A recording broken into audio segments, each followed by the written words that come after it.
Kupergoki ibu mertua yang sedang asik liburan dan belanja barang-barang mewah bersama selingkuhan suami menggunakan uangku. Tanpa ampun langsung kubekukan ATM ibu mertua. Kubuat mereka menangis, bersujud padaku. Sebelum ceritanya dimulai, silahkan tulis di kolom komentar dari daerah mana saja teman-teman yang menonton cerita ini. Jangan lupa like dan subscribe agar channel ini bisa semakin berkembang dan bisa mempersembahkan cerita yang lebih menarik lagi. Deru pendingin ruangan di kantor menjadi satu-satunya suara yang menemani Farah. Di luar jendela, Jakarta bergerak dalam ritme sibuknya yang tak pernah berhenti.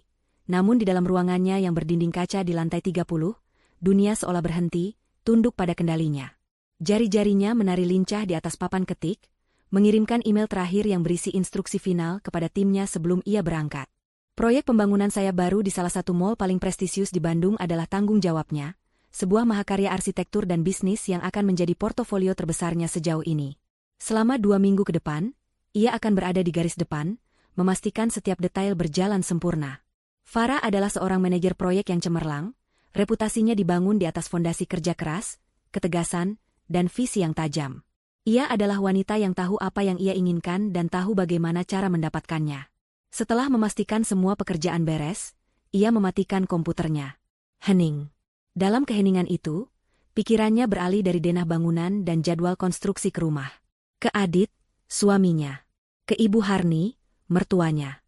Senyum tipis terukir di bibirnya.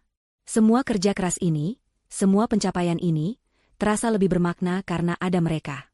Ia adalah tulang punggung keluarga, sebuah peran yang ia emban dengan bangga.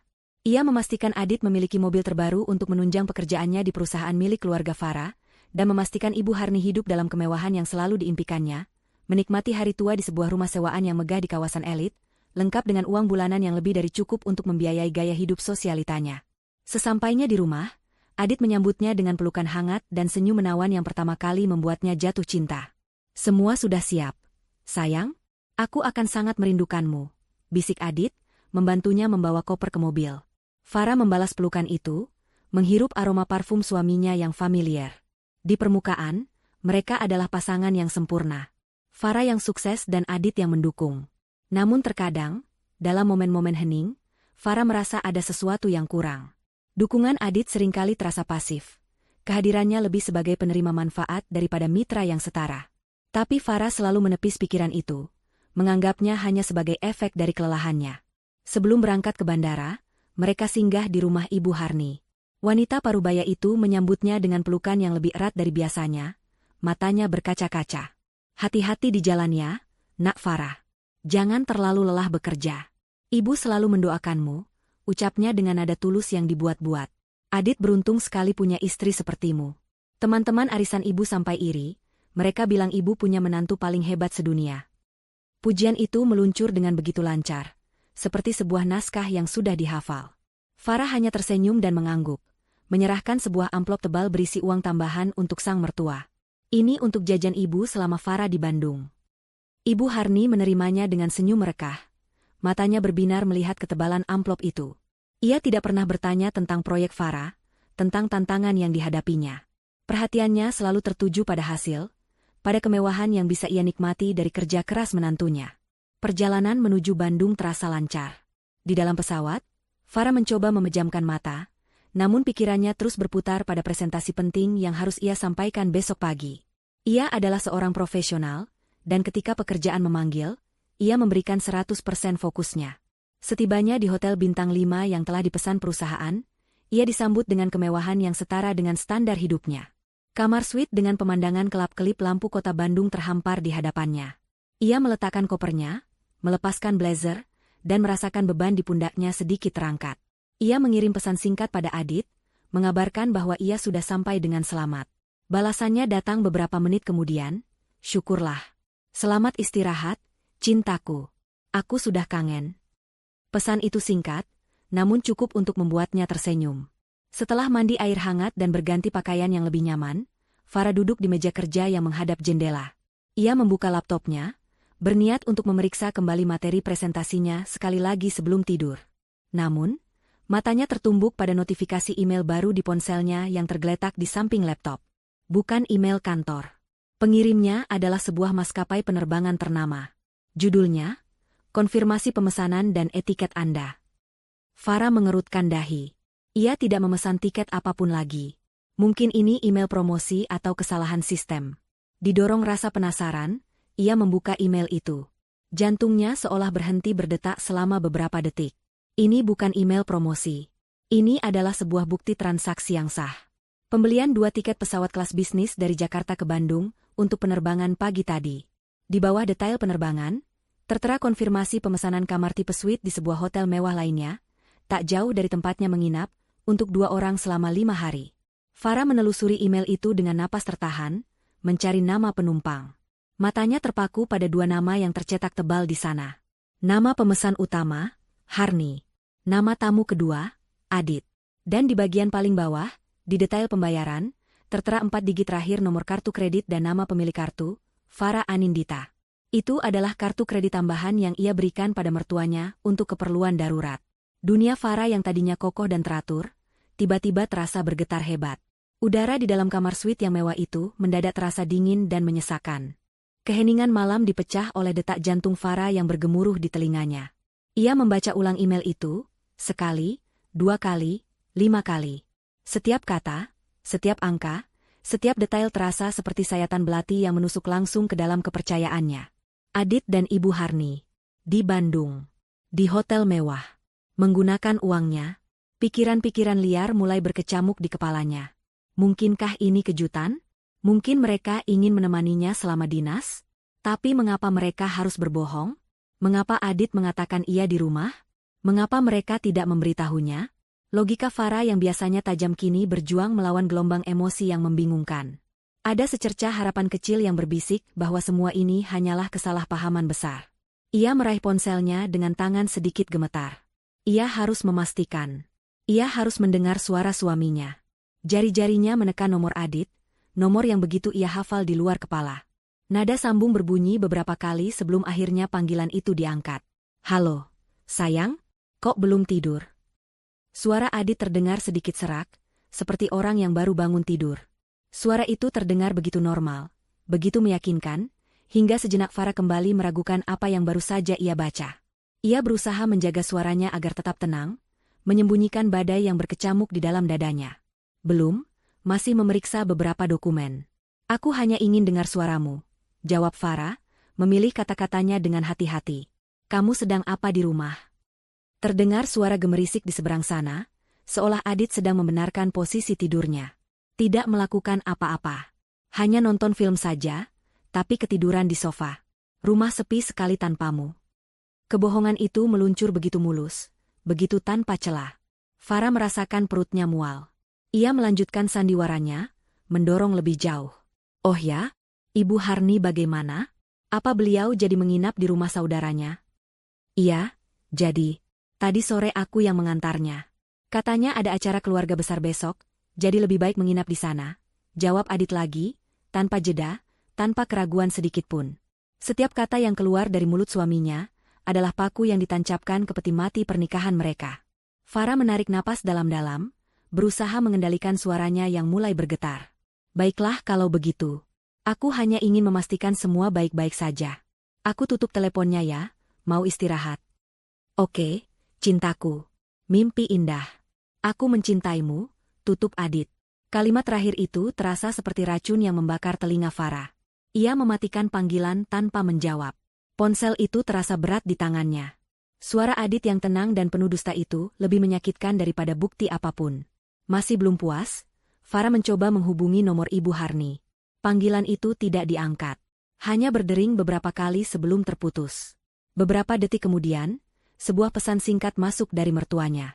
Isinya singkat dan padat. Lagi sibuk acara keluarga? Nak, nanti ibu telepon balik. Pesan itu adalah konfirmasi terakhir. Kebohongan mereka begitu terkoordinasi, begitu rapi. Mereka pasti sudah merencanakan ini. Rasa sakit di dada Farah kini mulai bercampur dengan amarah yang membara. Ia merasa begitu bodoh, begitu naif. Wanita cerdas yang dihormati di dunia bisnis, ternyata tak lebih dari pion yang dimanfaatkan oleh orang-orang terdekatnya. Harapan bahwa semua ini hanyalah kesalahpahaman telah lenyap sepenuhnya, digantikan oleh kepastian yang pahit. Tapi Farah bukan tipe orang yang akan menangis dan meratapi nasib. Otaknya yang analitis mengambil alih. Emosi ia tekan dalam-dalam, digantikan oleh kebutuhan akan bukti yang lebih kuat, bukti yang tak terbantahkan. Ia membuka aplikasi perbankan di ponselnya, masuk ke menu kartu kredit. Dengan jari-jari yang kini terasa dingin, ia membuka riwayat transaksi kartu tambahan yang dipegang Ibu Harni. Matanya menelusuri daftar transaksi itu satu persatu. Daftar itu seperti sebuah jurnal perjalanan pengkhianatan mereka. Dimulai dari transaksi di gerai tol menuju Bandung siang tadi. Lalu, makan malam untuk 2 orang di sebuah restoran Italia mewah yang terkenal dengan suasananya yang romantis. Lokasinya hanya beberapa blok dari hotel tempatnya menginap. Tagihannya mencapai jutaan rupiah. Setelah itu, ada beberapa transaksi di butik-butik desainer ternama di mall tempat proyeknya berada. Pakaian pria, pakaian wanita, sepatu, tas. Dan yang paling menyakitkan, transaksi terakhir yang dilakukan sore tadi, sebuah pembelian bernilai puluhan juta rupiah di sebuah toko perhiasan ternama. Farah bahkan bisa menebak apa yang mereka beli. Ia membuka peta digital, memasukkan alamat restoran dan toko-toko itu. Semuanya berada di Bandung. Semuanya berada dalam radius beberapa kilometer dari posisinya saat ini. Mereka begitu dekat, namun terasa begitu jauh. Mereka berpesta pora menggunakan uang hasil keringatnya, sementara ia di sini bekerja keras untuk masa depan yang ternyata hanya ilusi. Kebohongan mereka kini bukan lagi sekadar dugaan, melainkan fakta yang terpampang nyata dalam bentuk angka-angka digital. Badai di dalam dirinya kini telah reda, menyisakan ketenangan yang dingin dan berbahaya. Rencana mulai terbentuk di benaknya. Amarah adalah api, dan pada saat itu, Farah membiarkan dirinya terbakar habis. Ia tidak berteriak, tidak membanting barang. Ia hanya duduk diam di kursi hotel yang empuk, menatap layar ponselnya yang menampilkan daftar transaksi pengkhianatan itu. Setiap baris adalah sebuah adegan dalam drama perselingkuhan suaminya, yang dibiayai penuh oleh kerja kerasnya. Rasa sakit yang tadinya tajam kini berubah menjadi sesuatu yang lain, sesuatu yang lebih dingin dan terfokus. Ia bukan lagi seorang istri yang terluka, ia adalah seorang auditor yang menemukan penipuan besar-besaran dalam kehidupannya sendiri. Dan seperti audit manapun, ia membutuhkan bukti yang lengkap sebelum mengambil tindakan. Bukti visual. Wajah di balik transaksi-transaksi ini. Pikirannya bekerja dengan kecepatan metodis. Ia menutup aplikasi perbankan dan membuka media sosial. Tujuannya yang pertama adalah akun Adit. Ia menelusuri lini masanya, dan rasa mual kembali menghantamnya. Halaman itu adalah sebuah monumen kemunafikan. Foto-foto mereka berdua tersenyum bahagia, diunggah dengan keterangan puitis tentang cinta dan kesetiaan. Foto terakhir yang diunggah Adit adalah potret Farah di bandara beberapa jam yang lalu, dengan caption, "Hati-hati di jalan, wanita hebatku. Cepat pulang, rumah tak akan sama tanpamu." Ratusan teman mereka menyukai foto itu, meninggalkan komentar-komentar yang memuji kemesraan mereka. Farah merasa seperti sedang menonton film tentang kehidupan orang lain. Pria di foto itu, suami yang tampak begitu memujanya, adalah seorang penipu ulung. Akun media sosialnya adalah panggung sandiwara yang ia bangun dengan hati-hati untuk menipu semua orang, terutama Farah. Setelah memastikan tidak ada petunjuk di akun Adit yang bersih dan terawat itu, Farah beralih ke strategi berikutnya. Ia mulai menelusuri daftar teman Adit dan foto-foto di mana ia ditandai. Ia membuka satu persatu, matanya memindai setiap wajah, setiap komentar, mencari sesuatu yang janggal. Beberapa jam berlalu. Matanya terasa perih karena terlalu lama menatap layar, namun ia tidak berhenti. Kemudian, ia menemukannya. Sebuah foto grup dari acara ulang tahun seorang teman sebulan yang lalu. Adit berdiri di sana, tersenyum ke arah kamera, dan di sampingnya ada seorang wanita muda yang tidak Farah kenal. Tangan Adit berada di punggung wanita itu, sebuah gestur yang terlalu akrab untuk sekadar teman biasa. Farah memperbesar foto itu, melihat nama yang menandai wanita itu di kolom komentar, Vera. Dengan jantung berdebar sedikit lebih cepat, Farah mengetik nama itu di kolom pencarian. Beberapa akun muncul, tapi satu profil langsung menarik perhatiannya. Foto profilnya menunjukkan wanita yang sama dari foto grup tadi, berpose dengan latar belakang sebuah mobil sport yang sangat Farah kenali. Mobil itu adalah hadiah ulang tahun yang ia berikan pada Adit tahun lalu. Akun itu tidak dikunci. Sebuah kesalahan fatal dari pihak lawan. Farah menarik napas dalam-dalam dan masuk ke dalam lini masa wanita itu. Apa yang ia temukan adalah sebuah galeri kesombongan yang didanai oleh keringatnya. Postingan pertama yang membuatnya berhenti adalah foto sebuah tas tangan desainer ternama, model edisi terbatas. Farah langsung mengenali tas itu. 3 minggu lalu, Ibu Harni meneleponnya, merengek ingin membeli tas itu untuk hadiah ulang tahun temannya. Farah, yang saat itu sedang sibuk, langsung mentransfer sejumlah uang yang diminta tanpa banyak bertanya. Kini, tas itu berada di tangan Vera, dipamerkan dengan caption angkuh, hadiah kejutan dari seseorang yang spesial. Di bawahnya, sebuah komentar dari Ibu Harni, dengan akun pribadinya, terlihat jelas, cantik sekali, nak, kamu pantas mendapatkannya. Farah terus menggulir ke bawah. Setiap postingan adalah bukti baru. Sebuah foto sepasang sepatu mahal, diunggah pada hari yang sama saat transaksi pembelian sepatu tercatat di kartu kredit Ibu Harni. Foto jam tangan mewah untuk wanita, diunggah beberapa hari setelah Adit mengaku baru saja menerima bonus besar dari kantor, sebuah kebohongan, karena Farah tahu betul tidak ada bonus apapun bulan itu. Kemudian, ia menemukan foto-foto dari Bandung. Sebuah foto segelas anggur dengan pemandangan kota di malam hari, diunggah tadi malam. Lokasinya ditandai di restoran Italia yang sama dengan yang tertera di aplikasi perbankannya. Di sudut foto, terlihat pergelangan tangan seorang pria yang mengenakan jam tangan yang sama persis dengan milik Adit. Captionnya, malam yang sempurna dengan rajaku. Dunia Farah terasa menyusut, hanya menyisakan dirinya, layar ponsel, dan kebenaran yang menyakitkan. Setiap gesekan jarinya membuka lapisan kebohongan yang lebih dalam, memperlihatkan betapa busuknya fondasi pernikahannya. Ibu Harni bukan hanya tahu, tapi juga menjadi fasilitator aktif dalam perselingkuhan putranya. Mereka adalah sebuah tim, sepasang parasit yang menggerogotinya dari dalam. Akhirnya, ia sampai pada postingan paling atas, yang diunggah hanya beberapa jam yang lalu. Itu adalah sebuah foto selfie Vera di balkon sebuah kamar hotel. Wajahnya tersenyum puas ke arah kamera, menampilkan kalung berlian baru yang berkilauan di lehernya. Farah tidak perlu memeriksa riwayat transaksi lagi untuk tahu bahwa itu adalah perhiasan yang dibeli sore tadi. Namun, bukan kalung itu yang menjadi paku terakhir di peti mati hatinya. Di belakang Vera, ada sebuah pintu kaca besar yang menuju ke balkon, dan di permukaan kaca itu, sebuah pantulan terlihat jelas.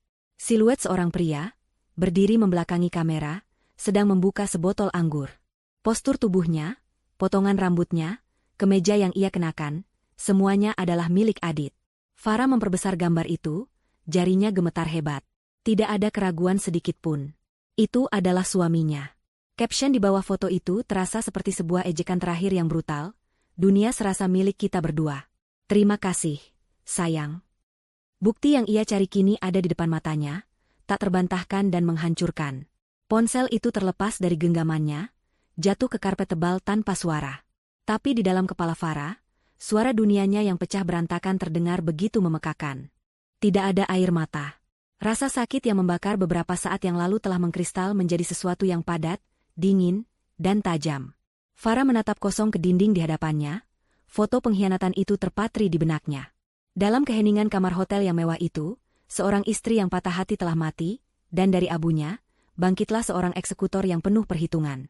Ia mengambil kembali ponselnya dari lantai, napasnya stabil, tangannya tidak lagi gemetar. Emosi adalah sebuah kemewahan yang tidak bisa ia miliki saat ini. Sekarang adalah waktunya untuk strategi. Pikirannya yang terlatih sebagai manajer proyek mulai bekerja, memetakan situasi seolah-olah ini adalah proyek yang gagal dan harus segera dilikuidasi. Target, Adit Pramana dan Harni Suryo. Kelemahan mereka, keserakahan, ketergantungan finansial total pada dirinya, dan arogansi. Aset yang ia miliki, kendali penuh atas semua sumber daya keuangan, posisi kekuasaan di perusahaan, dan bukti pengkhianatan yang tak terbantahkan. Tujuannya bukan hanya untuk mengakhiri pernikahan ini, tetapi untuk membongkar seluruh bangunan kehidupan palsu yang telah mereka nikmati di atas penderitaannya. Mereka harus jatuh, dan mereka harus jatuh bersamaan. Langkah pertama, perlindungan hukum. Ia melihat jam di dinding. Hampir tengah malam. Ia tidak peduli. Ia membuka kontaknya dan menekan nomor pengacara pribadinya. Pak Wirawan, seorang pengacara korporat paling disegani di Jakarta yang juga menangani urusan pribadi keluarganya.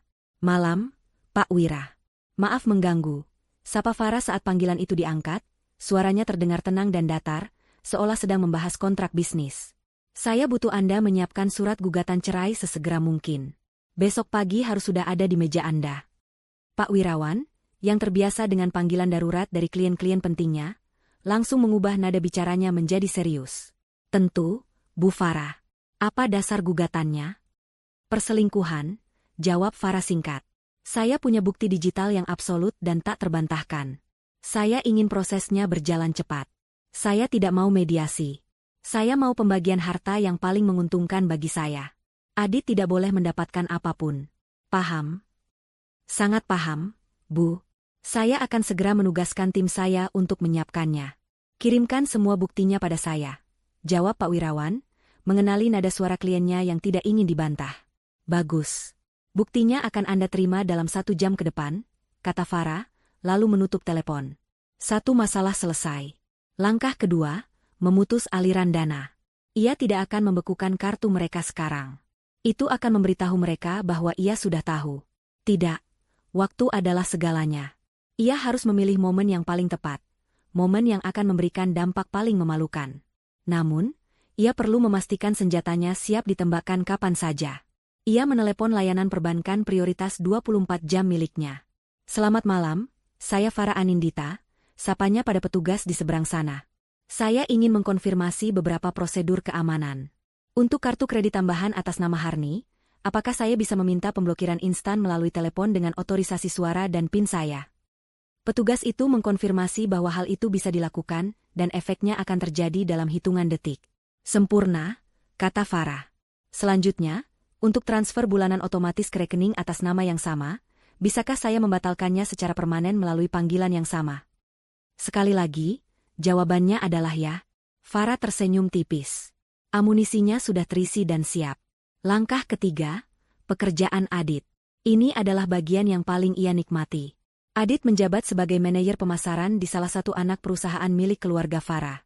Sebuah posisi nyaman yang ia berikan padanya, bukan karena prestasi, tetapi karena statusnya sebagai suami. Status itu kini akan dicabut. Farah membuka laptopnya, menyusun sebuah email baru. Penerimanya adalah Kepala Departemen Sumber Daya Manusia dan ayahnya sendiri. Subjeknya ia tulis dengan huruf kapital semua. Pemberitahuan pemutusan hubungan kerja, Aditya Pramana.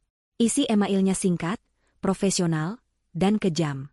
Dengan hormat, terhitung sejak tanggal surat ini, perusahaan secara resmi memutuskan hubungan kerja dengan saudara Aditya Pramana. Dasar pemecatan adalah tindakan tidak etis berat yang merusak citra perusahaan dan penyalahgunaan jabatan. Mohon siapkan semua dokumen yang diperlukan dan pastikan yang bersangkutan tidak lagi memiliki akses ke aset perusahaan mulai besok pagi. Ia melampirkan beberapa tangkapan layar paling memberatkan dari akun media sosial Vera sebagai bukti pendukung. Ia tidak menekan tombol kirim. Belum. Ia menyimpannya di folder draft.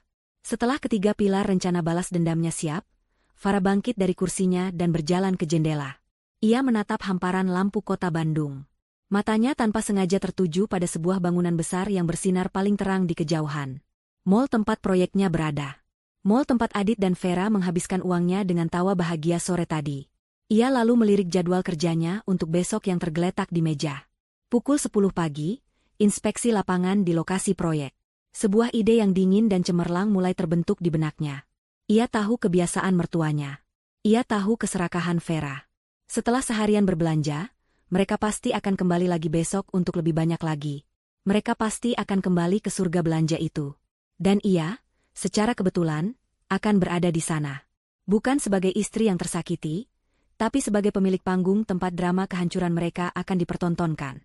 Senyum sinis pertama malam itu akhirnya terukir di wajah Farah. Besok, bisiknya pada pantulan dirinya di kaca jendela, adalah hari perhitungan. Farah tidak tidur malam itu. Namun, ketika fajar menyingsing di ufuk timur, mewarnai langit Bandung dengan sapuan jingga dan ungu, ia tidak merasa lelah. Sebaliknya, ia merasa hidup. Energi yang dingin dan tajam mengalir di pembuluh darahnya, sebuah adrenalin yang lahir dari amarah yang telah dimurnikan menjadi tujuan. Ia bangkit dari tempat tidur, bergerak dengan ketenangan seorang prajurit yang bersiap untuk pertempuran. Setiap gerakannya terukur dan disengaja. Ia mandi, membiarkan air panas menghapus sisa-sisa kerapuhan dari tubuhnya. Kemudian, ia berdiri di depan cermin, bukan untuk mengagumi, tetapi untuk mempersenjatai diri. Ia memilih pakaiannya dengan cermat. Bukan gaun, bukan blus yang lembut. Hari ini, ia mengenakan setelan celana berwarna biru tua yang dirancang khusus, tajam dan berwibawa. Di baliknya, ia memakai kemeja sutra putih gading yang bersih. Riasan wajahnya ia pulaskan dengan presisi seorang seniman, eyeliner yang tajam, lipstik merah tua yang berani. Rambutnya ia kumpulkan dalam sanggul rendah yang rapi dan kuat. Ketika ia menatap pantulan dirinya, yang balas menatapnya bukanlah Farah sang istri, melainkan Farah Anindita sang direktur proyek, seorang wanita yang tidak bisa diremehkan, seorang wanita yang memegang kendali. Ia mengenakan baju zirahnya. Pagi itu, ia memimpin rapat di lokasi proyek dengan efisiensi yang tanpa celah. Ia membahas penyesuaian desain, meninjau ulang jadwal pengiriman material, dan memberikan instruksi yang jelas kepada kontraktor dan timnya. Pikirannya setajam silet, suaranya tenang dan berwibawa. Tak seorang pun di ruangan itu bisa menebak badai yang mengamuk di balik matanya yang fokus. Di tengah presentasi tentang sistem pencahayaan, ponselnya bergetar. Sebuah pesan dari pengacaranya, gugatan sudah siap. Menunggu instruksi Anda. Farah melirik pesan itu sekilas, lalu kembali melanjutkan presentasinya tanpa melewatkan satu ketukan pun. Profesionalismenya adalah benteng yang tidak bisa ditembus. Setelah rapat selesai, ia memulai agenda berikutnya, inspeksi lapangan. Bersama beberapa manajer lapangan, ia berjalan melintasi area mal yang masih dalam tahap penyelesaian akhir. Debu konstruksi berterbangan di udara, suara mesin bor menggema di kejauhan. Mereka menaiki eskalator menuju lantai 2, tempat area retail premium akan berada. Dan di sanalah, dari posisinya yang lebih tinggi, matanya menangkap mereka. Di atrium utama yang luas di bawah, 3 sosok berjalan dengan gaya angkuh yang begitu mencolok. Adit berada di tengah, mengenakan kemeja bermerek yang Farah tahu persis harganya. Di lengan kanannya, Vera bergelayut manja, menenteng beberapa tas belanja yang sudah penuh. Di lengan kirinya, Ibu Harni berjalan dengan dagu terangkat, mengenakan perhiasan yang berkilauan di bawah cahaya lampu mal. Mereka adalah sebuah parade kesombongan. Tertawa terbahak-bahak, menunjuk-nunjuk etalase toko dengan gembira, sama sekali tidak sadar bahwa mereka sedang diamati dari atas oleh sumber kekayaan mereka. Farah berhenti sejenak, tangannya mencengkeram pegangan eskalator. Pemandangan itu, begitu nyata dan begitu kurang ajar, menghapus sisa keraguan terakhir dari hatinya. Ini bukan hanya perselingkuhan. Ini adalah persekongkolan. Sebuah pengkhianatan 3 arah yang menjijikkan. Kalian bisa lanjutkan inspeksi di sayap barat dulu. Ada sesuatu yang harus saya periksa, kata Farah kepada timnya, suaranya tetap tenang. Mereka mengangguk patuh dan beranjak pergi. Kini sendirian, Farah mulai bergerak. Ia tidak terburu-buru. Ia menuruni eskalator dengan perlahan, matanya tidak pernah lepas dari targetnya. Ia adalah seekor predator yang membuntuti mangsanya yang tidak menaruh curiga. Ia mengikuti mereka dari jarak yang aman, membaur dengan keramaian pengunjung mal. Ia menyaksikan mereka masuk ke toko jam tangan mewah. Dari balik pilar, ia melihat Vera mencoba beberapa model jam tangan wanita, sementara Adit berdiri di sampingnya, mengangguk dan tersenyum seolah ia yang akan membayarnya. Ibu Harni sibuk berbicara dengan pramuniaga, menanyakan model termahal yang mereka miliki. Farah merasakan amarahnya membara saat melihat Adit mengusap punggung Vera dengan lembut, sebuah gestur intim yang seharusnya hanya miliknya. Setelah 15 menit, mereka keluar dari toko tanpa membeli apapun. Mungkin harga jamnya di luar batas kartu kredit tambahan itu, dan tawa mereka terdengar sedikit dipaksakan. Selanjutnya, mereka menuju ke area butik desainer. Disinilah mereka kembali menemukan surga mereka. Farah memperhatikan saat mereka masuk ke sebuah butik tas tangan asal Prancis yang terkenal dengan harganya yang selangit. Ini dia, pikir Farah. Panggung yang sempurna. Toko itu relatif sepi, hanya diisi oleh beberapa pelanggan kaya lainnya. Interiornya mewah, didominasi warna krem dan emas, memancarkan aura eksklusivitas. Tempat yang sempurna untuk sebuah drama yang memalukan. Farah berhenti sejenak di luar etalase kaca, menarik napas dalam-dalam, menenangkan detak jantungnya yang berpacu. Ia bukan lagi pembuntuti. Ia adalah sutradara yang akan segera memulai adegan puncaknya. Ia melangkah masuk. Suara lonceng kecil di atas pintu berbunyi, tetapi trio itu terlalu sibuk untuk menyadarinya. Mereka sedang mengagumi sebuah tas kulit buaya yang dipajang di tengah ruangan. Vera membelai permukaan tas itu dengan mata berbinar, sementara Ibu Harni menghitung-hitung dalam benaknya. Adit hanya berdiri diam dengan senyum bodoh di wajahnya. Farah berjalan perlahan ke sudut toko, berpura-pura melihat koleksi dompet, sambil mengawasi mereka dari sudut matanya. Ia mendengar Vera merengek pada Adit, dan Adit berbisik pada ibunya. Akhirnya, Ibu Harni mengangguk setuju. Mereka memanggil pramuniaga, mengambil tas kulit buaya itu beserta beberapa barang lain yang lebih kecil, dan berjalan menuju meja kasir yang terbuat dari marmer. Farah menunggu. Ia menyaksikan mereka menumpuk barang-barang itu di atas meja. Ia mendengar pramuniaga memindai setiap barang dengan suara, bip, yang tajam. Ia melihat total harga yang muncul di layar kasir, sebuah angka yang cukup untuk membeli sebuah mobil kecil. Ia melihat ekspresi puas di wajah Ibu Harni dan Vera, wajah orang-orang yang mendapatkan sesuatu tanpa usaha. Totalnya 182 juta rupiah. Bu, kata kasir itu dengan senyum terlatih. Ibu Harni tertawa kecil, seolah jumlah itu tidak berarti apa-apa. Dengan gerakan teatrikal, ia membuka dompetnya yang juga bermerek, dan mengeluarkan kartu kredit berwarna hitam dari dalamnya. Kartu tambahan dari Farah. Ia menyerahkannya kepada kasir dengan gaya seorang ratu. Momen itu terasa berjalan dalam gerak lambat bagi Farah. Tangan kasir yang terulur, kartu hitam yang berkilauan di bawah lampu sorot. Tepat saat jari-jari kasir hendak menyentuh kartu itu, Farah melangkah maju. Sepatu haknya beradu dengan lantai marmer, menciptakan suara ketukan tajam yang memecah suasana. Ia tiba di samping mereka, berdiri tegak dan tenang. "Jangan pakai kartu itu," katanya. Suaranya tidak keras, tetapi jernih dan dingin, membelah udara seperti pecahan es. Adit, Ibu Harni, dan Vera menoleh serempak. Mata mereka membelalak kaget. "Biar saya yang bayar." Waktu seolah berhenti di dalam butik mewah itu. 3 pasang mata menatap Farah dengan ekspresi yang berbeda-beda. Adit pucat pasi, matanya memancarkan kepanikan murni seorang pengecut yang tertangkap basah. Vera mengerutkan kening, campuran antara bingung dan kesal karena ritual belanjanya diinterupsi. Sementara Ibu Harni, setelah keterkejutan awalnya mereda, memasang ekspresi paling merendahkan yang bisa ia kumpulkan. Senyum sinis perlahan terkembang di bibirnya yang dilapisi lipstik mahal. "Farah, sayang, sedang apa kamu di sini?" cibir Ibu Harni, nadanya dibuat semanis mungkin, tetapi matanya berkilat mengejek. "Bekerja keras ya? Tentu saja, kamu kan wanita karir. Baguslah, nak, bekerja yang giat, biar kami bisa terus menikmati hidup." Ia tertawa kecil, seolah baru saja melontarkan lelucon paling lucu di dunia. Vera ikut menimpali, melipat tangan di dada sambil memindai penampilan Farah dari atas ke bawah dengan tatapan menghina. "Lihat kan, Bu? Makanya jangan jadi wanita yang terlalu sibuk. Suami jadi tidak terurus, akhirnya cari kebahagiaan di tempat lain," katanya. Suaranya sengaja dikeraskan agar terdengar oleh pramuniaga yang berdiri diam di belakang meja kasir. "Lagi pula, apa masalahnya? Uangmu kan uang suamimu juga. Jadi, secara teknis ini juga uang kami." Mereka berdua tertawa bersamaan, sebuah duet tawa yang penuh kesombongan dan kebodohan. Mereka benar-benar percaya bahwa mereka berada di atas angin, bahwa Farah hanyalah mesin uang yang bodoh dan bisa mereka permainkan sesuka hati.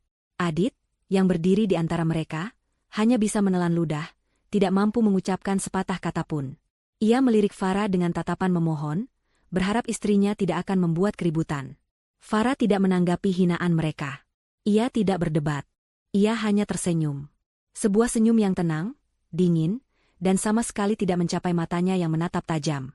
"Anda salah besar, Bu," katanya dengan suara yang tetap datar.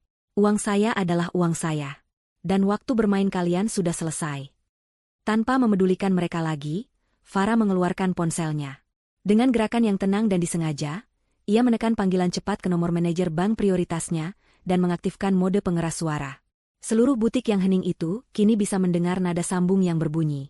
"Selamat siang, perbankan prioritas. Dengan Rian, ada yang bisa saya bantu?" Suara profesional terdengar dari ponsel Farah. "Selamat siang, Rian. Saya Farah Anindita," jawab Farah, suaranya terdengar jelas dan berwibawa. Wajah Ibu Harni dan Vera mulai menunjukkan sedikit kebingungan. "Baik, Ibu Farah. Ada yang bisa saya bantu?" "Ya," kata Farah, matanya terpaku pada Ibu Harni. "Saya ingin Anda menjalankan instruksi yang saya berikan melalui telepon tadi malam. Tolong blokir secara permanen kartu kredit tambahan dengan nomor sekian-sekian atas nama Harni Suryo. Lakukan sekarang juga." Terdengar suara ketikan keyboard dari seberang sana. Wajah Ibu Harni berubah dari bingung menjadi panik. "Farah, apa yang kamu lakukan?" Pekiknya tertahan. "Sesuai permintaan Anda, Ibu Farah. Kartu tersebut sudah diblokir secara permanen. Efektif detik ini juga," jawab Rian dari pengeras suara. Farah melanjutkan, senyumnya sedikit melebar. "Satu lagi, Rian. Tolong batalkan semua jadwal transfer otomatis dari rekening saya ke rekening atas nama yang sama. Juga batalkan secara permanen." "Farah, jangan gila," desis Adit, akhirnya menemukan suaranya, mencoba meraih lengan Farah. Farah menepisnya dengan kasar. "Baik, Ibu. Semua jadwal transfer telah dibatalkan. Tidak akan ada lagi dana yang dikirimkan ke rekening tersebut dari rekening Anda. Ada lagi yang bisa saya bantu?" "Tidak. Itu saja. Terima kasih, Rian." Farah mematikan panggilan dan memasukkan kembali ponselnya ke dalam saku. Ia kemudian menoleh ke arah kasir yang menatap pemandangan itu dengan mulut sedikit terbuka. "Silakan coba lagi kartunya," kata Farah dengan sopan. Dengan tangan gemetar, kasir itu mengambil kartu kredit Ibu Harni dan menggeseknya ke mesin. Sebuah bunyi, bip, yang nyaring diikuti tulisan merah di layar, "Ditolak." "Tidak mungkin," seru Ibu Harni, wajahnya memerah karena malu. "Coba lagi. Mesinmu pasti rusak." Kasir itu mencoba sekali lagi. Hasilnya sama. "Ditol." Keheningan yang canggung menyelimuti mereka. Senyum kemenangan di wajah Farah kini terlihat begitu jelas. Kepanikan mulai menjalari Ibu Harni dan Vera. Mereka saling pandang, tatapan mereka penuh ketakutan. Gaya hidup mewah mereka, sumber kebanggaan mereka, baru saja diputus di depan mata mereka. "Maaf, Bu. Kartunya benar-benar tidak bisa digunakan." "Mungkin Ibu mau menggunakan kartu lain?" tanya kasir itu, mencoba tetap profesional. Tentu saja mereka tidak punya kartu lain. Semua kemewahan mereka berasal dari satu sumber, dan sumber itu baru saja menutup kerannya rapat-rapat. Ibu Harni mulai membuat keributan, menuduh kasir itu sengaja mempermalukannya. Vera menarik-narik lengan Adit, menyuruhnya melakukan sesuatu. Tapi Adit hanya berdiri membeku seperti patung. Dunianya runtuh di sekelilingnya. Keributan itu menarik perhatian manajer toko, seorang wanita berpakaian rapi yang segera menghampiri meja kasir. Setelah mendengar penjelasan singkat dari kasir, manajer itu menatap Ibu Harni dengan tatapan dingin. "Maaf, Ibu. Jika Anda tidak bisa membayar, Anda harus meninggalkan barang-barang ini." "Apa? Kamu tidak tahu siapa saya?" bentak Ibu Harni, harga dirinya yang terluka membuatnya semakin histeris. Karena keributan terus berlanjut, manajer itu memberi isyarat kepada dua orang petugas keamanan yang berjaga di dekat pintu masuk. Dua pria berbadan tegap itu berjalan mendekat. Pelanggan lain di butik itu kini berhenti berbelanja, menatap tontonan itu dengan penuh minat. Penghinaan itu kini menjadi tontonan publik. "Bapak, Ibu, mohon maaf, Anda kami minta untuk meninggalkan toko ini sekarang," kata salah satu petugas keamanan dengan suara tegas. Melihat dua pria berotot di hadapan mereka, nyali mereka akhirnya ciut. Dengan wajah merah padam karena amarah dan rasa malu yang luar biasa, mereka terpaksa berbalik. Mereka harus meninggalkan tumpukan barang belanjaan impian mereka di atas meja kasir. Saat mereka berjalan menuju pintu keluar, melewati Farah, Ibu Harni menatapnya dengan kebencian murni. "Kau akan menyesal, Farah," desisnya. Farah hanya menatapnya dengan dingin. "Tidak. Kalianlah yang akan menyesal." Farah berdiri tegak, menyaksikan petugas keamanan menggiring trio yang menyedihkan itu keluar dari butik. Ia melihat mereka berdebat hebat di luar, saling menyalahkan dengan gerakan tangan yang marah, sebelum akhirnya berjalan gontai menjauh, tidak lagi seperti raja dan ratu, melainkan seperti pengemis yang diusir. Misi Farah di mal itu telah selesai. Karma telah dibayar lunas, secara instan dan di depan umum. Ia kemudian berbalik, memberikan anggukan sopan kepada manajer toko, dan berjalan keluar dari butik itu dengan langkah mantap, meninggalkan kehancuran di belakangnya. Farah berjalan menjauh dari butik itu dengan langkah yang mantap dan tegap. Ia tidak menoleh ke belakang. Pertunjukan memalukan itu sudah berakhir, dan ia tidak tertarik untuk melihat para aktornya meratapi nasib. Ada kepuasan yang dingin dan kelam dalam hatinya, tetapi itu bukan kebahagiaan. Itu adalah perasaan ketika sebuah tugas yang sulit dan menyakitkan telah diselesaikan dengan sempurna. Bagian pertama dari rencananya, penghancuran publik, telah berhasil di luar dugaan. Sekarang, saatnya untuk bagian kedua, penghancuran struktural. Ia menemukan sebuah kafe yang tenang di sudut lantai yang sama, sebuah tempat dengan sofa-sofa kulit yang nyaman dan pemandangan ke arah taman gantung di tengah mall. Tempat ini terasa seperti dunia yang berbeda dari kekacauan yang baru saja ia ciptakan. Ia memesan secangkir kopi hitam pekat, tanpa gula, tanpa susu. Ia butuh sesuatu yang pahit dan kuat untuk menandingi suasana hatinya. Sambil menunggu pesanannya datang, ia melihat keluar jendela. Ia memberi mereka waktu. Ia membayangkan mereka bertiga tersandung keluar dari mall, saling berteriak di tempat parkir yang panas. Kepanikan mulai merayap masuk saat mereka menyadari betapa gentingnya situasi mereka. Ia ingin kepanikan itu mencapai puncaknya sebelum ia melancarkan serangan berikutnya. Kopinya tiba, hitam dan mengepul. Ia menyesapnya perlahan, membiarkan rasa pahitnya menyebar di lidahnya. Ia memeriksa ponselnya. Tidak ada panggilan tak terjawab. Tidak ada pesan. Adit terlalu sibuk didera oleh dua wanita histeris untuk memikirkannya. Waktu yang tepat. Dengan ketenangan yang nyaris mengerikan, ia menekan nomor suaminya. Panggilan itu langsung diangkat pada dering pertama. Farah, di mana kamu? Apa yang sudah kamu lakukan pada kami? Suara Adit di seberang sana terdengar parau, sebuah ledakan amarah yang dilandasi oleh ketakutan yang murni. Latar belakangnya berisik. Farah bisa mendengar suara tangisan Ibu Harni dan teriakan marah Vera. Farah menjauhkan ponsel sedikit dari telinganya, menunggu ledakan pertama itu reda. Kemudian, ia mendekatkannya kembali dan berbicara dengan suara yang sangat tenang, nyaris seperti bisikan. Aku di Bandung, katanya, di sebuah kafe di mall yang sama denganmu. Aku baru saja selesai minum kopi sambil menikmati pertunjukan kecil yang dipersembahkan olehmu, ibumu yang terhormat, dan wanita simpananmu. Keheningan sesaat di seberang sana, seolah kata-katanya menyerap semua oksigen dari paru-paru Adit. Lalu, suaminya tergagap, mencoba menyangkal. Wanita simpanan? Apa maksudmu? Vera itu hanya teman ibu. Ini semua salah paham. Farah, kamu sengaja mempermalukan kami. Kamu jahat.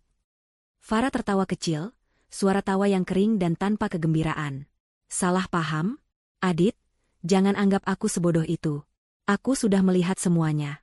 Transaksi kartu kredit selama berbulan-bulan. Hadiah-hadiah mewah untuk teman, ibumu. Foto mesra kalian di media sosialnya, yang dengan bodohnya tidak ia kunci. Dan yang paling penting, suara Farah menajam, aku melihat kalian dengan mata kepalaku sendiri. Aku melihat caramu menyentuhnya, cara kalian tertawa bersama. Jadi, hentikan sandiwara ini. Semuanya sudah berakhir.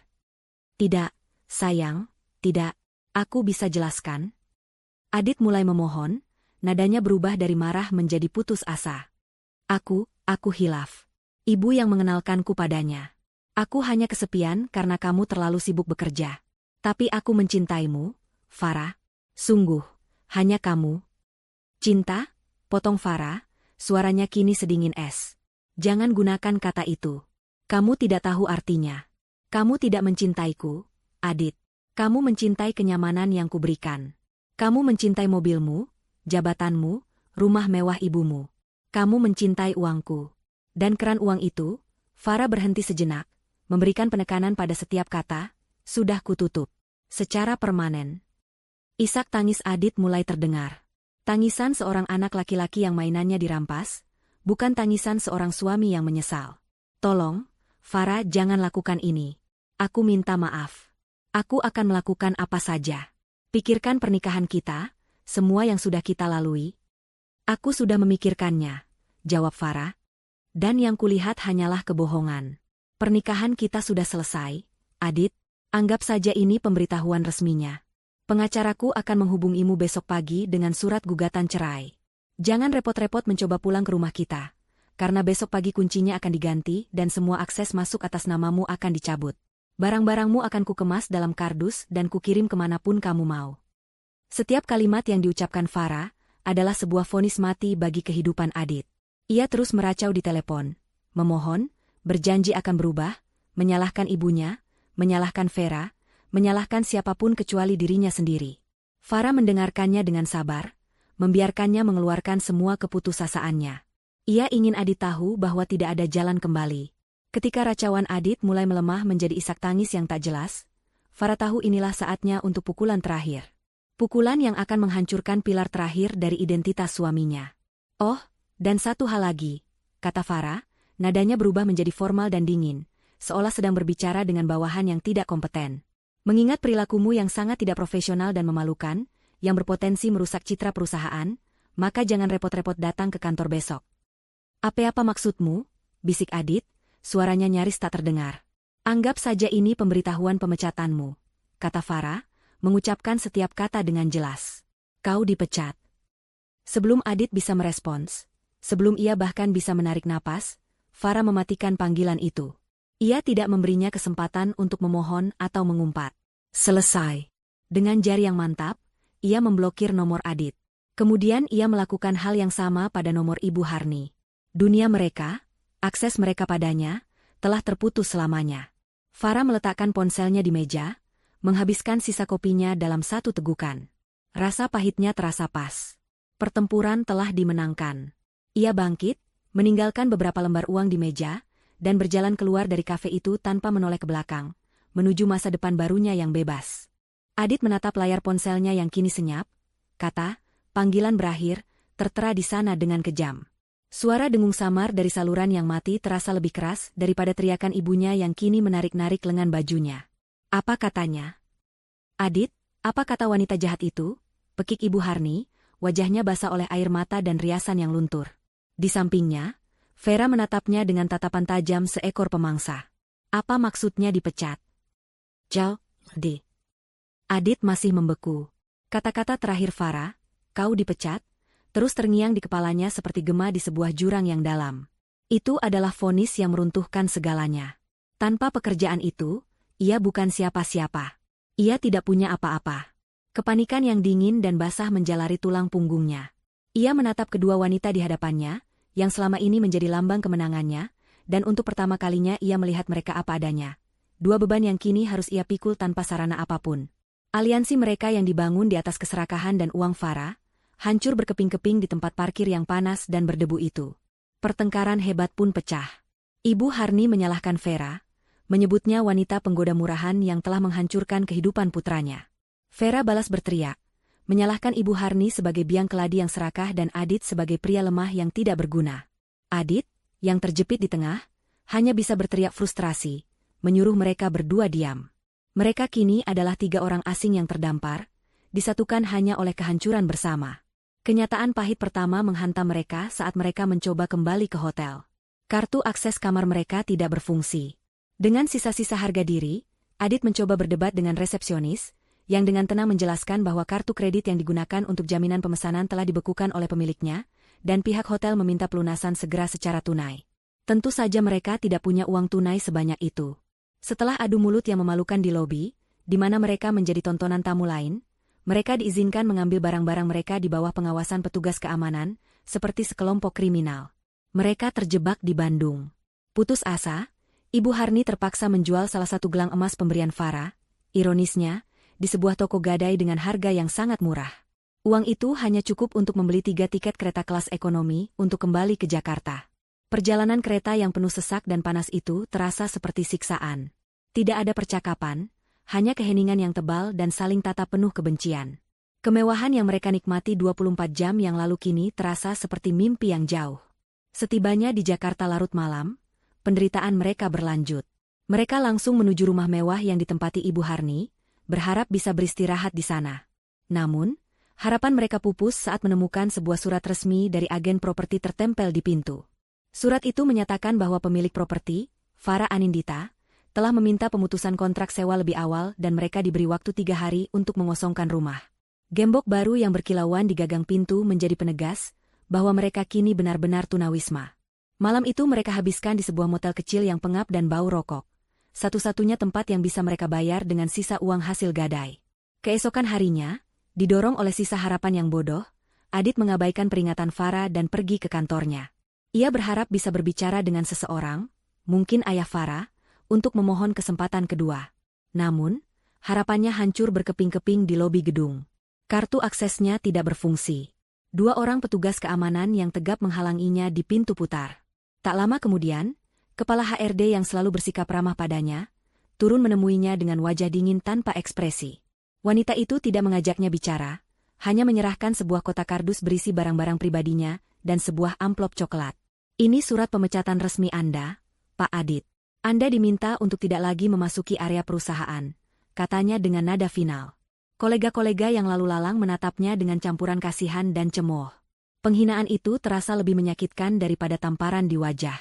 Dengan langkah gontai, Adit kembali ke motel, membawa kotak berisi sisa-sisa kehidupannya yang gagal. Pemandangan yang menyambutnya di kamar adalah paku terakhir di peti matinya. Vera sedang mengemasi barang-barangnya ke dalam 2 koper besar. Pakaian dan tas-tas mahal yang dibelikan dari uang Farah kini siap untuk dibawa pergi. Apa yang kamu lakukan? Tanya Adit, suaranya serak. Vera menoleh, menatapnya tanpa rasa bersalah sedikitpun. Aku pergi, katanya singkat. Aku tidak punya waktu untuk drama ini. Aku tidak sudi hidup susah dengan pecundang sepertimu. Pecundang? Setelah semua yang kuberikan padamu? Teriak Adit, rasa sakitnya berubah menjadi amarah. Vera tertawa sinis. Kamu? Memberiku? Jangan bercanda, Adit. Kamu tidak pernah memberiku apa-apa. Farah yang memberikannya. Dan sekarang sumbernya sudah kering. Untuk apa aku bertahan di sini? Katanya, menusuk tepat di harga diri Adit yang sudah hancur. Setidaknya aku masih punya barang-barang ini untuk dijual. Kamu? Kamu punya apa? Hanya ibu tua yang menangis di pojokan. Vera menyeret kopernya ke arah pintu, melewati Adit yang berdiri mematung. Sebelum ia benar-benar pergi, ia berhenti sejenak dan menatapnya dengan tatapan merendahkan. Seharusnya dari dulu aku sadar. Pria yang hidup dari uang istrinya, selamanya akan tetap menjadi benalu. Dengan kata-kata terakhir yang kejam itu, ia membuka pintu dan menghilang, meninggalkan Adit sendirian di dalam kamar motel yang suram, hanya ditemani oleh isak tangis ibunya dan reruntuhan total dari kehidupannya. Mereka telah kehilangan segalanya. Uang, status, martabat, dan pada akhirnya, satu sama lain. Kehancuran mereka kini telah sempurna. Farah kembali ke Jakarta bukan sebagai seorang istri yang pulang ke rumah, melainkan sebagai seorang jenderal yang kembali ke markasnya setelah memenangkan pertempuran penting. Ia tidak menginjakkan kaki lagi di rumah yang pernah ia tinggali bersama Adit. Rumah itu, dengan semua kenangan palsunya, terasa asing dan terkontaminasi. Sebagai gantinya, ia langsung menuju sebuah apartemen servis mewah di jantung distrik bisnis kota, yang telah disiapkan oleh asistennya yang cekatan. Saat ia melangkah masuk, aroma lemon dan teh putih yang segar menyambutnya, bukan aroma parfum Adit atau jejak kehadiran mertuanya. Ruangan itu luas, modern, dengan jendela-jendela besar yang menampilkan pemandangan kota yang gemerlap. Ini adalah ruangnya. Bersih. Baru. Miliknya seorang. Beberapa hari pertama adalah tentang membangun kembali benteng pertahanannya.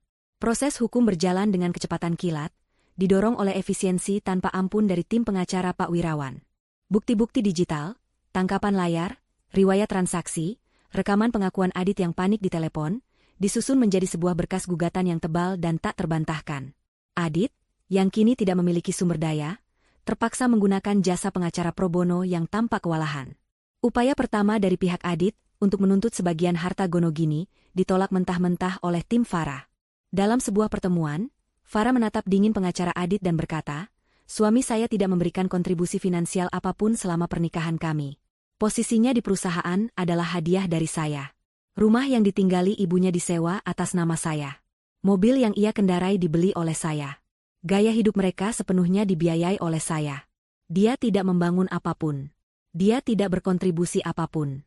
Karena itu, dia tidak akan mendapatkan apapun." Ketegasannya membuat pengacara lawan terdiam. Tentu saja, Adit dan Ibu Harni tidak menyerah begitu saja. Ketika jalur hukum terbukti buntu, mereka beralih ke jalur teror emosional. Rentetan pesan dan panggilan telepon mulai membanjiri ponsel baru Farah. Mereka menggunakan nomor-nomor tak dikenal, meminjam ponsel teman atau kerabat. Pesan-pesan dari Ibu Harni adalah sebuah mahakarya manipulasi. Dimulai dengan permohonan, "Farah, nak, maafkan ibu. Ibu hilaf. Tolong jangan hancurkan keluarga kita." Ketika tidak ditanggapi, nadanya berubah menjadi melodrama. "Ibu jatuh sakit karena semua ini, Farah. Jantung ibu kumat-kumatan. Apa kamu tega melihat ibu tua ini menderita di jalanan?" Dan ketika itu pun gagal, pesannya berubah menjadi kutukan, "Kau wanita tak punya hati. Kau akan kena karmamu sendiri karena durhaka pada mertua." Pesan dari Adit bahkan lebih menyedihkan. Sebuah campuran penyesalan palsu, menyalahkan keadaan, dan permohonan yang memuakan. "Sayang, ini semua salahku. Tapi aku tersesat. Aku janji akan berubah. Tolong beri aku satu kesempatan lagi." Lalu berubah menjadi, "Kalau saja kamu tidak terlalu sibuk dengan pekerjaanmu, ini semua tidak akan terjadi. Kamu juga punya andil dalam hal ini." Farah membaca setiap pesan itu dengan ekspresi datar, lalu dengan tenang memblokir setiap nomor baru yang muncul. Hatinya telah tertutup rapat, kebal terhadap drama mereka. Puncak dari keputusasaan mereka terjadi seminggu kemudian. Ibu Harni, dengan penampilan yang sengaja dibuat kuyu dan menyedihkan, muncul di lobi gedung kantor Farah. Ia berhasil melewati keamanan awal dengan mengaku sebagai ibu dari Farah.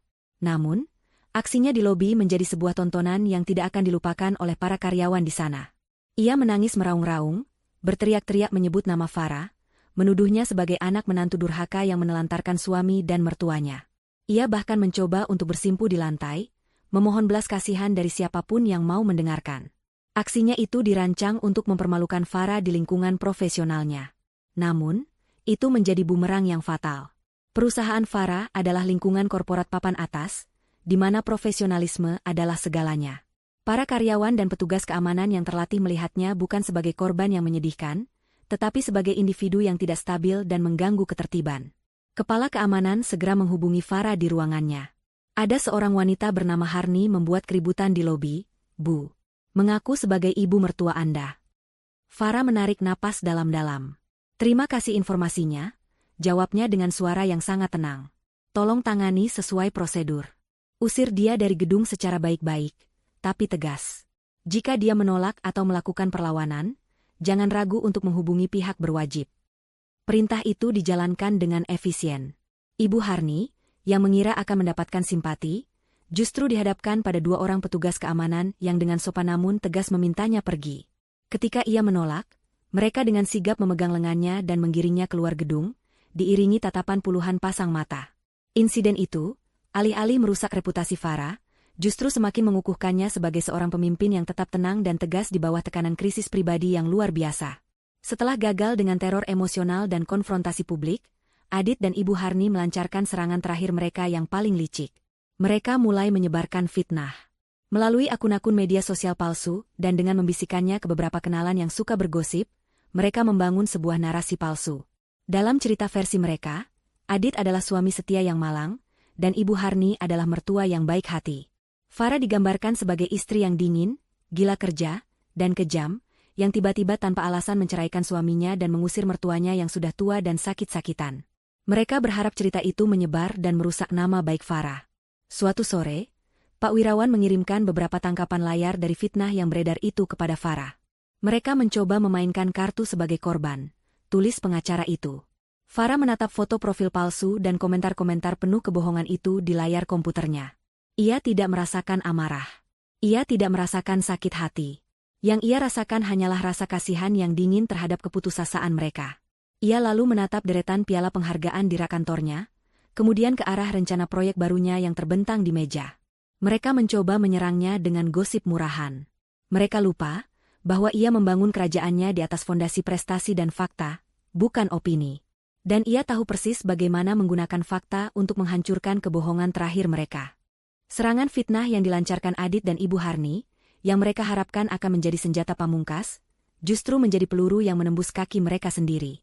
Bukannya merusak reputasi Farah, kampanye itu justru menyulut rasa penasaran publik dan media gosip. Melihat kesempatan ini, Farah memberikan lampu hijau kepada Pak Wirawan untuk melakukan serangan balik yang elegan dan mematikan. Tim pengacara itu tidak membantah gosip dengan gosip. Mereka merilis sebuah pernyataan pers resmi. Pernyataan itu singkat, profesional, dan menghancurkan. Tanpa menyebut nama Vera, pernyataan itu mengkonfirmasi adanya pihak ketiga dan penyalahgunaan keuangan yang signifikan sebagai dasar gugatan cerai. Untuk mendukung klaim tersebut, mereka melampirkan beberapa bukti yang telah disamarkan untuk melindungi privasi namun tetap menunjukkan kebenarannya. Ringkasan transaksi kartu kredit yang menunjukkan pengeluaran puluhan juta untuk barang-barang mewah yang tidak pernah diterima oleh Farah, serta sebuah foto yang diambil dari media sosial Vera, yang menampilkan sebuah kalung berlian dengan tanggal pembelian yang cocok dengan data transaksi. Wajah Vera diburamkan namun kalung dan latarnya jelas. Dalam semalam, narasi itu berbalik total. Publik, yang awalnya mungkin ragu, kini melihat gambaran yang jelas. Gambaran seorang suami pengangguran terselubung dan ibu mertua yang serakah, yang hidup berfoya-foya dari hasil kerja keras seorang wanita sukses, bahkan tega menggunakan uang itu untuk membiayai perselingkuhan. Simpati publik mengalir deras kepada Farah. Ia dipuji sebagai simbol wanita kuat yang berani melawan pengkhianatan. Adit dan Ibu Harni kini dicap sebagai benalu sosial, bahan cemoohan di forum-forum online. Senjata terakhir mereka telah meledak di wajah mereka, menghancurkan sisa-sisa kredibilitas mereka menjadi debu. Dengan opini publik yang berpihak padanya dan bukti yang tak terbantahkan, proses perceraian menjadi sebuah formalitas. Hakim mengetukkan palunya, mengabulkan semua tuntutan Farah. Pernikahan itu resmi berakhir. Adit tidak mendapatkan sepeser pun. Ia keluar dari ruang sidang hanya dengan pakaian yang melekat di badannya, dan nama baik yang telah hancur lebur. Bagi Farah, momen itu bukanlah sebuah kemenangan yang riuh. Itu adalah sebuah kelegaan yang dalam dan sunyi. Babak yang busuk dalam hidupnya akhirnya telah ditutup secara resmi. Bulan-bulan berlalu, dan musim berganti. Kehidupan menemukan keseimbangannya yang baru. Farah, yang terbebas dari beban finansial dan emosional keluarga suaminya, semakin bersinar. Proyek mall di Bandung sukses besar, membuatnya mendapatkan promosi menjadi wakil direktur di perusahaannya. Ia menjual rumah lamanya dan membeli sebuah gria tawang, penthouse, yang menakjubkan dengan pemandangan 360 derajat kota Jakarta. Ia mengisi hidupnya dengan pekerjaan yang ia cintai, persahabatan yang tulus, dan perjalanan-perjalanan yang memperkaya jiwa. Suatu hari, rasa penasaran yang samar membuatnya mencari tahu nasib orang-orang dari masa lalunya. Ia tidak perlu berusaha keras. Jejak digital mereka menceritakan semuanya. Ia menemukan profil profesional Adit di sebuah situs pencari kerja. Jabatannya kini adalah agen pemasaran di sebuah perusahaan properti kecil. Fotonya tampak lebih tua dan lelah. Dari seorang teman, Farah mendengar bahwa Adit kini tinggal di sebuah kamar kos sempit di pinggiran kota, berjuang untuk memenuhi target penjualan yang mustahil. Pesonanya yang dulu memikat kini telah luntur, digantikan oleh aura keputusasaan seorang pria yang pernah memiliki segalanya dan menyia-nyiakannya. Ibu Harni bernasib lebih buruk. Setelah diusir dari rumah sewaan yang mewah, ia terpaksa menumpang pada seorang kerabat jauh di sebuah kota kecil. Akun media sosialnya yang dulu penuh dengan foto-foto arisan dan liburan, kini sunyi senyap. Kabar terakhir yang Farah dengar, ia sering mengeluh tentang penyakitnya dan menyalahkan semua orang atas nasib buruknya, sebuah lagu lama yang tidak lagi memiliki pendengar. Dan Vera, sang oportunis, juga menemukan karmanya. Namanya sempat muncul di sebuah blog gosip, terkait dengan usahanya mendekati seorang pengusaha lain, namun ia dipermalukan saat istri sah pengusaha itu membongkar identitasnya di media sosial. Ia kembali menjadi nol, terpaksa menjual barang-barang mewah pemberian Adit satu persatu untuk bertahan hidup. Suatu senja yang cerah, Farah berdiri di balkon apartemen barunya, memegang secangkir teh hangat. Langit Jakarta diwarnai dengan gradasi oranye, merah muda, dan ungu. Pemandangan yang indah dan penuh harapan. Ia memikirkan mereka sejenak, bukan dengan amarah, tetapi dengan sebuah kesadaran yang tenang. Mereka tidak dihancurkan olehnya. Mereka dihancurkan oleh keserakahan, kebohongan, dan karakter mereka sendiri. Ia hanyalah katalisator yang mempercepat proses yang tak terhindarkan itu. Ponselnya bergetar di atas meja. Sebuah pesan masuk. Dari seorang teman lama dari masa kuliah, seorang arsitek sukses yang belum lama ini kembali terhubung dengannya dalam sebuah proyek kolaborasi. Sedang tidak sibuk? Makan malam? Farah menatap pesan itu, dan untuk pertama kalinya setelah sekian lama, sebuah senyum yang tulus, hangat, dan tanpa beban terkembang di wajahnya. Ia teringat akan rasa sakit, pengkhianatan, dan pertempuran yang telah ia lalui. Tapi semua itu terasa begitu jauh sekarang. Itu adalah badai di masa lalu. Dan kini, di hadapannya, terbentang langit yang cerah. Ia mengetik balasannya, tentu, dengan senang hati. Ia meletakkan ponselnya, kembali menatap cakrawala. Lampu-lampu kota mulai menyala satu persatu, seperti bintang-bintang buatan manusia. Ia merasa bebas. Ia merasa utuh. Ia telah memenangkan kembali hidupnya. Dan di ufuk fajar yang baru ini, segalanya terasa mungkin. 2 tahun telah berlalu sejak badai itu menerjang dan mereda, meninggalkan keheningan dan puing-puing di jalurnya. Waktu, seperti air yang mengalir, telah membentuk lanskap baru bagi semua orang yang terseret dalam arusnya. Bagi sebagian, waktu adalah penyembuh yang lembut. Bagi yang lain, ia adalah sipir penjara yang kejam. Di sebuah sudut kota Jakarta yang padat dan terlupakan, di sebuah gang sempit yang diapit oleh rumah-rumah petak yang kusam, sebuah pintu triplek yang catnya telah mengelupas terbuka. Adit melangkah masuk, membawa serta aroma debu jalanan dan kelelahan yang menempel di kemeja murahnya. Ruangan sempit itu pengap, hanya diterangi oleh cahaya biru dari sebuah televisi tabung tua.